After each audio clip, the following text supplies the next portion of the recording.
In 1958, an aeroplane carrying members of Manchester United's team and staff crashed on takeoff at Munich airport, killing 23. 8 members of manager Matt Busby's celebrated Busby Babes perished in the accident. The team that had lifted the Red Devils from mediocre form all the way to the top of the First Division had been dealt a devastating blow. Many believed that they could never recover from such a disaster. However, every disaster brings with it tales of great heroics, and even the most pessimistic supporters could not help but be inspired by the miraculous tales of survival that emerged from the Munich air crash wreckage. Although nobody could foresee it at the time, one young footballer who was dragged from the burning plane by goalkeeper Harry Gregg would not only go on to play football again, but would eventually lead United to European Cup victory in 1968. President of the European Union of Football Association. He would also play a pivotal role in winning England its first and so far only World Cup. Then teenage Bobby Charlton escaped the disaster with minor injuries and scant recollection of what actually happened before the crash. But even today, he finds it hard to come to grips with the fact that he was chosen to survive such an horrific event, while so many others perished. I don't understand why I was okay, you know, and they were killed.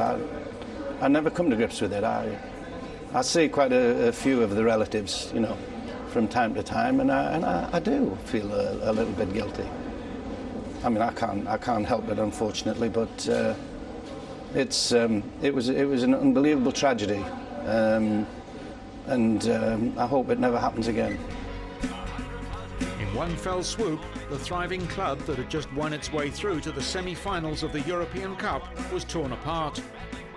Not surprisingly, Manchester United's European Cup dreams stalled at the next hurdle, and the club set about the monumental task of rebuilding the team. If there was a man Busby could rely on in his club's hour of need, it was Charlton.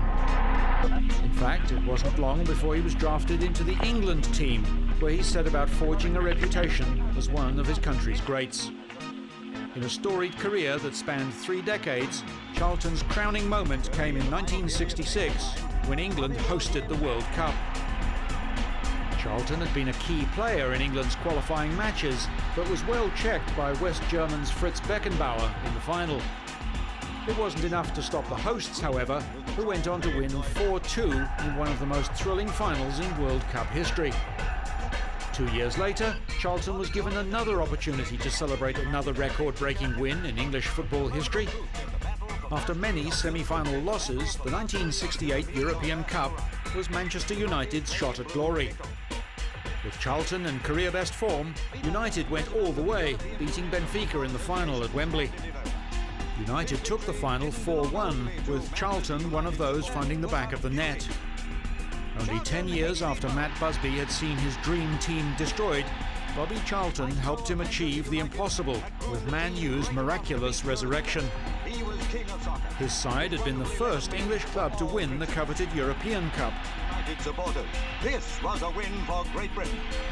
In 1970, Charlton announced his retirement from the English national team after playing 106 times for his country.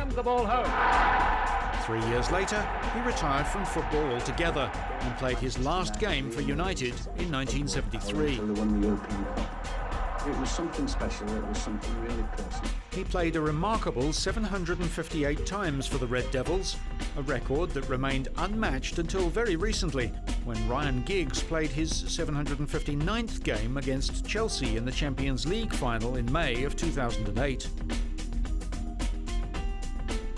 Since retiring, Charlton has spent most of his time on the board of directors for Manchester United, which he joined in 1984.